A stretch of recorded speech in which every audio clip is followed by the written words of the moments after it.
आप इस ओर से आ रहे हैं मुनिवर? इस ओर से आपने इसी लड़की को भागते देखा है? नहीं तो क्यों? डायन है।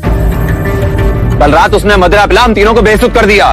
सुबह जब आंख खुली तो देखा हमारा सारा दिन लूट के ले गई बिना कारण।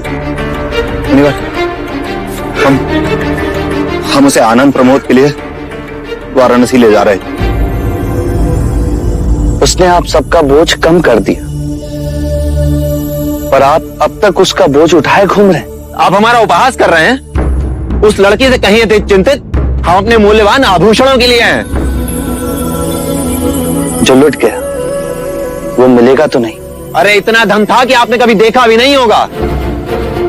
सच तो यह है कि उस नारे के पीछे हम मतवाले हो गए। उसके सौंदर्य ने हमें लूट लिया, अन्यथा ऐसा कदापि ना होता।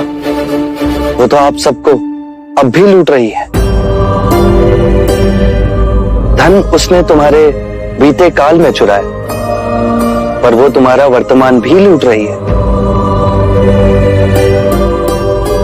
एक बात बताइए, क्या वो लड़की इस समय तुम्हारे लिए इतनी व्यथित है जितने कि तुम इस समय उसके लिए व्यथित हो? भला वो क्यों व्यथित होगी? तो फिर आप क्यों व्यथित हो रहे हो?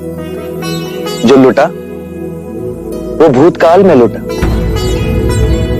उसे पकड़कर जो दंड दोगे वो भविष्य काल में होगा। तुम्हारा वर्तमान अभी इसी क्षण तुम्हारे साथ है। भूतकाल का बोझा उठा उस भविष्य को बदलने का प्रयत्न कर रहे हो जो अनिश्चित है, और खो रहे हो अपना वर्तमान। बात तो ये सच है। यदि हम इसी क्षण में जिए तो तुम स्वयं को खोज सकोगे, ये समझ सकोगे कि जो तुम्हें दुख दे रहा है वो क्या है। क्या आप अपने आप को जान पाए? और अपने आप को जानने से क्या होगा? अपनी ये बांसुरी दो मित्र। सन्यासी बांसुरी बजाएगा।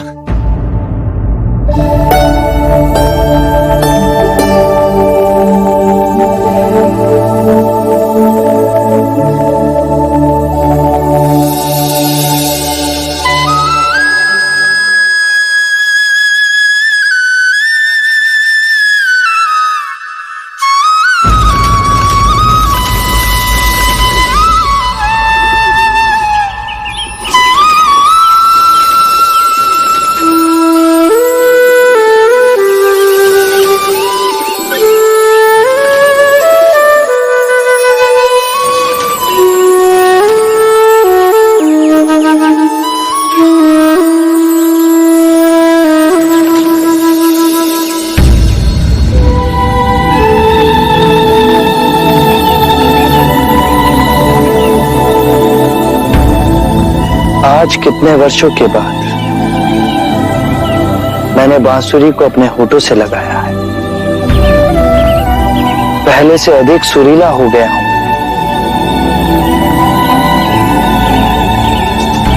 मैंने जान लिया है स्वयं को। यदि तुम बांसुरी मधुर बजाना चाहते हो तो बांसुरी पर इतना ध्यान केंद्रित मत करना जितना अपने वास्तविक सार को पहचानने पर।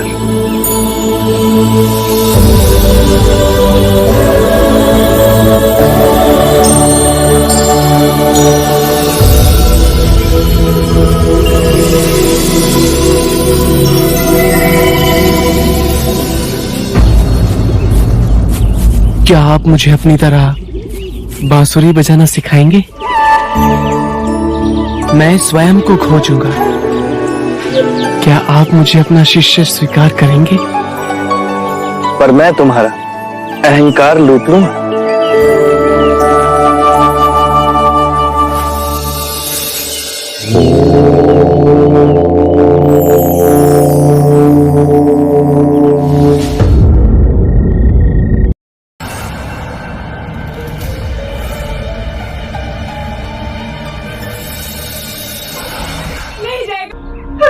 उस व्यक्ति के चरण तो हमारे महाराजा भी छूटे। उनके पास सभी प्रश्नों के उत्तर हैं। तुम्हारे इस मृत बच्चे को वो अवश्य ही जीवित कर देंगे। कौन है प्रभु, कौन है गुरुजी, बताइए ना। कहाँ मिलेंगे वो? राजमहल में, वहां जा और बुद्ध का नाम पुकार। मेरा बच्चा।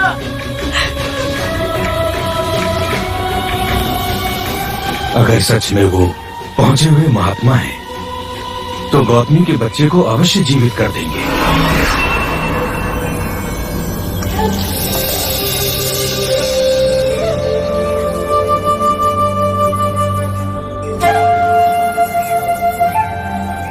मुझे बच्चे मिले। इधर क्यों आई है? तेरा इधर कोई काम नहीं है, चल जा यहाँ से। कृपया कीजिए, मुझे अंदर जाने दीजिए। मुझे बुद्ध के पास जाना है। इस नेटर की दुआई कोई नहीं सुनेगा क्या? मुझे जाने दीजिए। रुक छोड़ो मुझे। इन्हें आने दीजिए।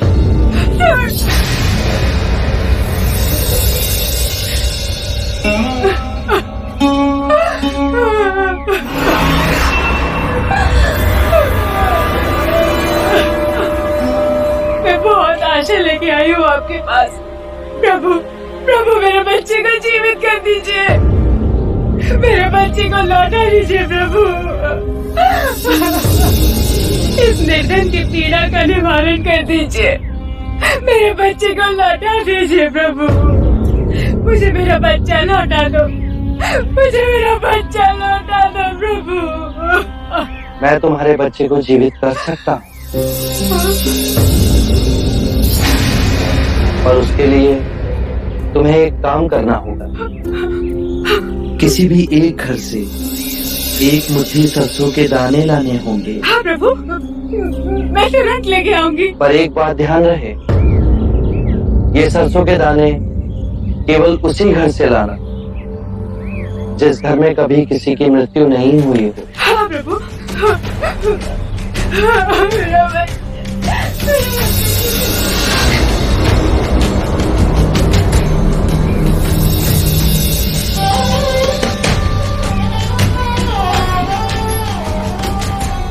एक मुट्ठी सरसों का दाना मिलेगा? हाँ अवश्य मिलेगा, मांगा भी तो इतना सा। परंतु एक बात बताइए, आपके यहाँ किसी की मृत्यु तो नहीं हुई ना? बहन क्या बताओ, 6 माह पूर्व मेरे माता और पिता दोनों मृत्यु को प्राप्त हो गए। क्षमा कीजिए, मैं आज से सरसों नहीं ले पाऊंगी।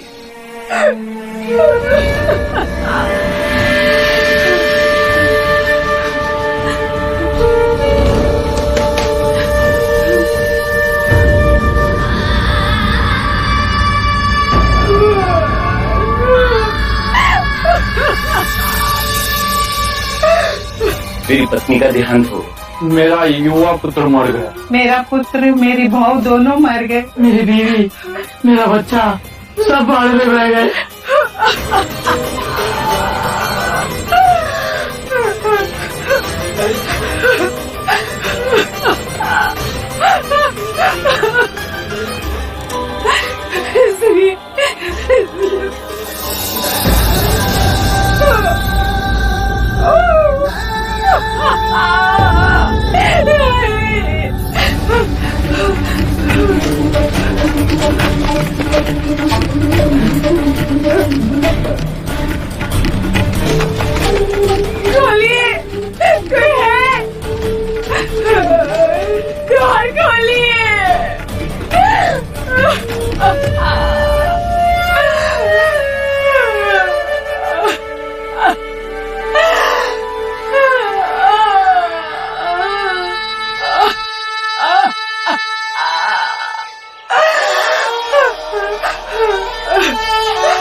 जो जन्मा है उसकी मृत्यु निश्चित, यही प्रकृति का नियम।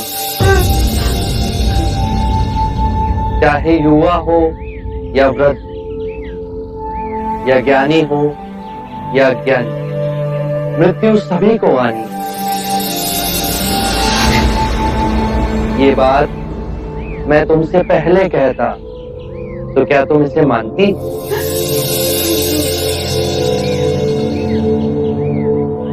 चंद्रमा हर रात्रि आकाश में यही परम सत्य दर्शाता है। पहले वो खिलता है, फिर उगता है और पूर्णिमा को पूर्ण गोलाकार आकार लेता है, और अमावस्या को वो लुप्त हो जाता है। परंतु वो लुप्त नहीं हुआ, वो केवल अप्रगट हुआ। तुम्हारा पुत्र अभी जीवित, परंतु तुम्हारे अंतर में। हाँ, उसकी अटखेलियां, उसका बालपन। तुम शांत हुई तो समझ सके। परम सत्य ये है कि जब तक सृष्टि रहेगी, दुख मनुष्य के साथ छाया की तरह चलेगा। इस दुख का कारण है वस्तु से स्वयं को बांधना, ये जानते हुए कि वस्तु क्षणभंगुर है। प्रभु, प्रभु इससे मुक्ति कैसे पाए? मुक्ति के लिए विवेक जगाना आवश्यक है। जो आए, चाहे दुख की सूचना या आनंद की परछाई, स्वयं को इन दोनों के बीच स्थिर करो। इस मार्ग पर चल दुख के बंधन टूटेंगे और परम सत्य की उपलब्धि होगी। और जब तुम्हारे अंतर में ये चेतना जागेगी तो तुम पाओगे कि जन्म मरण, मिलन वियोग दो नहीं, एक ही है।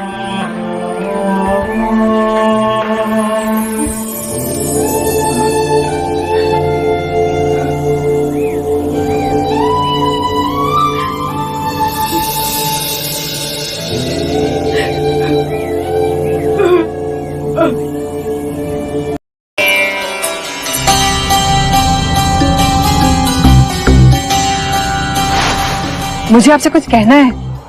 वो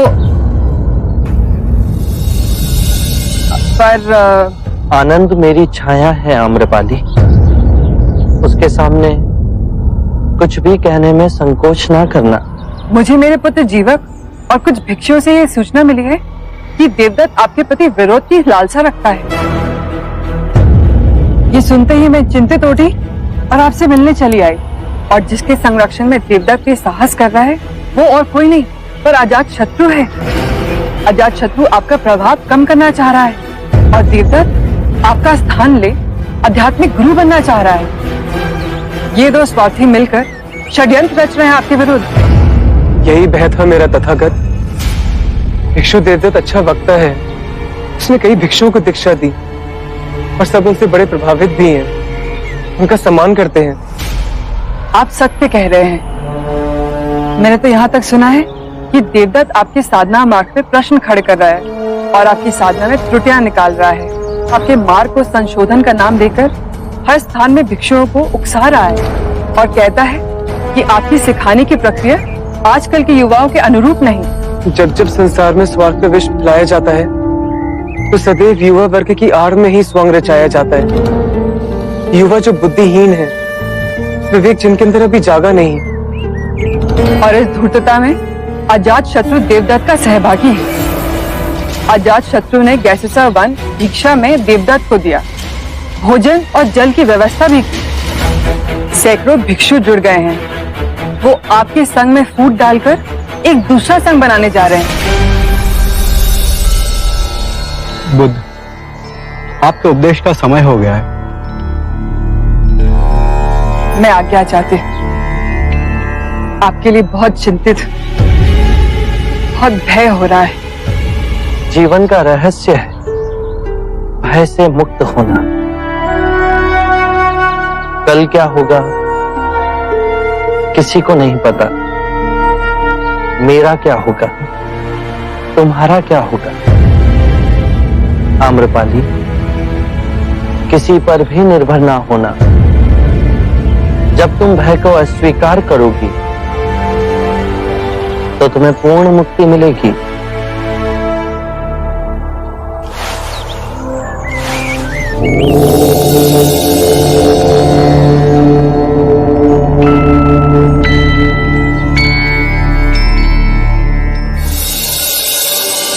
निर्बल को बल वही दे सकता है जो पूर्ण मुक्त हो,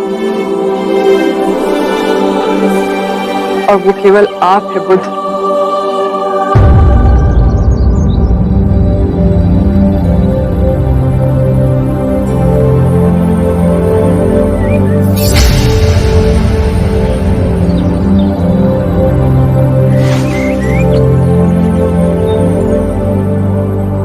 आज राजगृह से बहुत लोग आए हैं। अन्य सभा स्थलों से भिक्षु भी आए हैं। कोई प्रश्न या चिंता आप बुद्ध के समक्ष रखना चाहते हैं?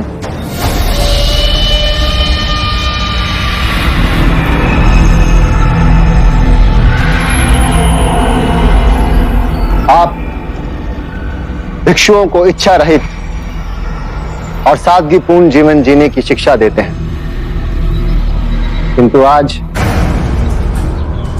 आपके 5 नियमों में मैं कुछ संशोधन करने का प्रस्ताव रखना चाहता हूं, जिससे हम सभी भिक्षुओं के सादगीपूर्ण जीवन की प्रतिबद्धता और दृढ़ हो सके।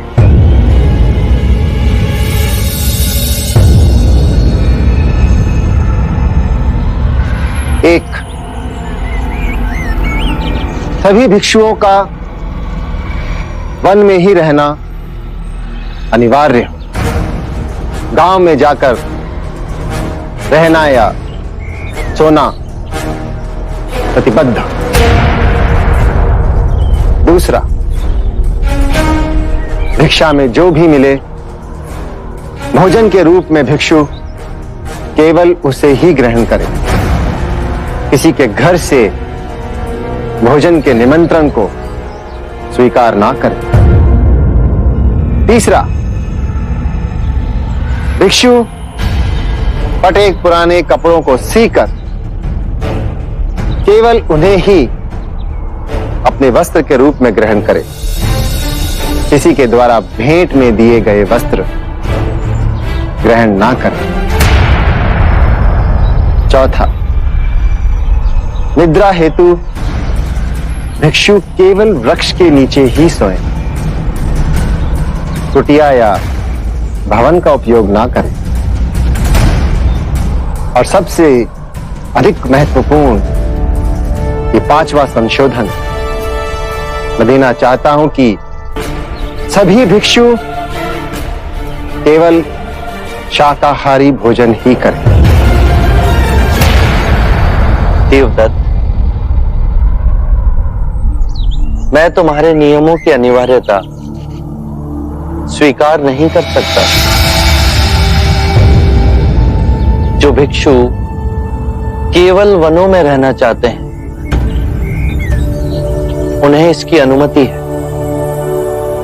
बाकी अन्य ग्रामों और नगरों में रह सकते हैं। जो भिक्षु केवल भिक्षाटन द्वारा भोजन करना चाहते हैं वो उपासकों के निमंत्रण को अस्वीकार कर सकते हैं।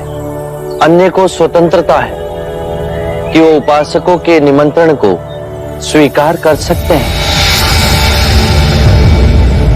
जो भिक्षु चीथड़ों को सीकर भिक्षु वस्त्र पहनना चाहते हैं वो इसके लिए स्वतंत्र है, किंतु अन्य जिन्हें उपहार में भिक्षु वस्त्र मिले वो 3 से अधिक ना ले। जो भिक्षु वृक्षों के नीचे सोना चाहते हैं वो ऐसा करने के लिए स्वतंत्र हैं, किंतु अन्य कक्षों और कुटियाओं में रह सकते हैं। ये उनका अधिकार है देवदत्त।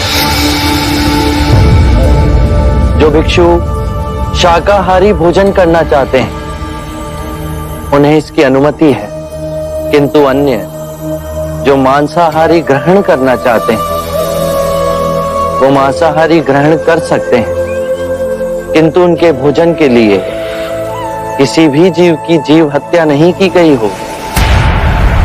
देवदत्त, वर्तमान व्यवस्था के अनुसार भिक्षुओं को जनमानस से संपर्क करने का अवसर मिलता है, उन्हें सद्धर्म मार्ग की शिक्षा प्रसारित करने का अवसर मिलता है। तो आप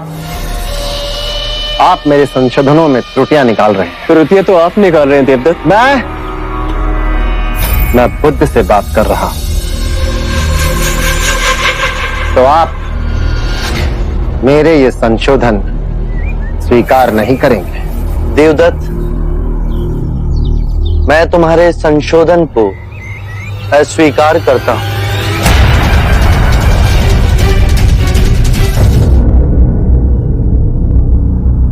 भिक्षु देवदत्त,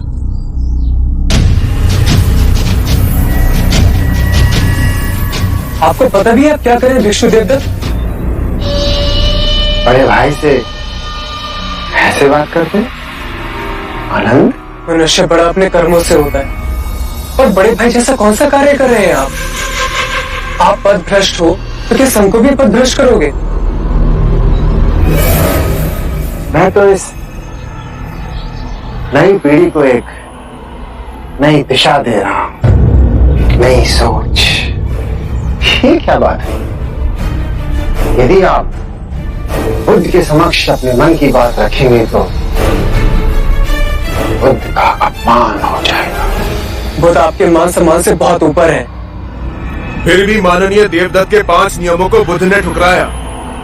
क्यों? क्योंकि बुद्ध के नियम से अधिक कठोर है देवदत्त के नियम। जैसे सांसारिक रहते हैं वैसे भिक्षु रहेंगे तो सर्वनाश नहीं होगा। संसारिक और परम सत्य के बीच बुद्ध का ज्ञान ही द्वार है।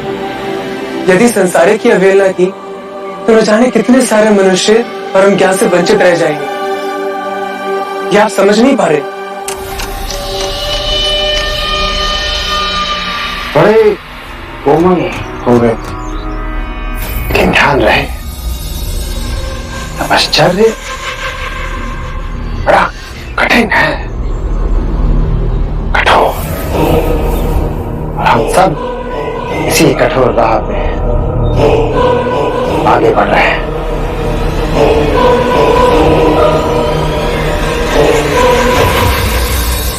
तो देवदत्त ने संघ का विभाजन कर दिया। देवदत्त ने बबूल बोए हैं तो वो फल कहां से पाएगा? आनंद, जब तुमने ये समझ ही लिया तो मन में उद्वेग क्यों? अब हम जहां भी जाएंगे तो मुक्ति के मार्ग की नहीं, संघ के विभाजन की चर्चा होगी। धर्म के मार्ग का उल्लंघन किया है देवदत्त ने, संघ का विभाजन किया है देवदत्त ने। बुद्ध, आज आप ये घोषणा कर दें कि देवदत्त हमारे संघ का सदस्य नहीं रहा, वो पथभ्रष्ट हो गया है। महाकश्यप, आपने पहले देवदत्त की प्रशंसा की थी, क्या आप सही कह रहे थे? हाँ बुद्ध, मैंने प्रशंसा की थी, लेकिन वो प्रशंसा उसके तप, सदाचार और व्यवहार के लिए थी। और अब आप देवदत्त की निंदा कर रहे हैं, क्या ये सत्य कह रहे हैं? हाँ बुद्ध। बस मुझे यही जानना था। जो हो, सर्वप्रथम सत्य का साथ मत छोड़ना। तो कल प्रातः ही हमारे समस्त भिक्षु ये घोषणा कर देंगे कि देवदत्त पथभ्रष्ट हो गया है, अब वो हमारे संग में नहीं रहा।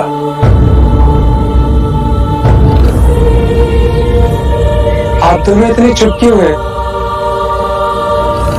आप सरिपुत्र कुछ कहते क्यों नहीं?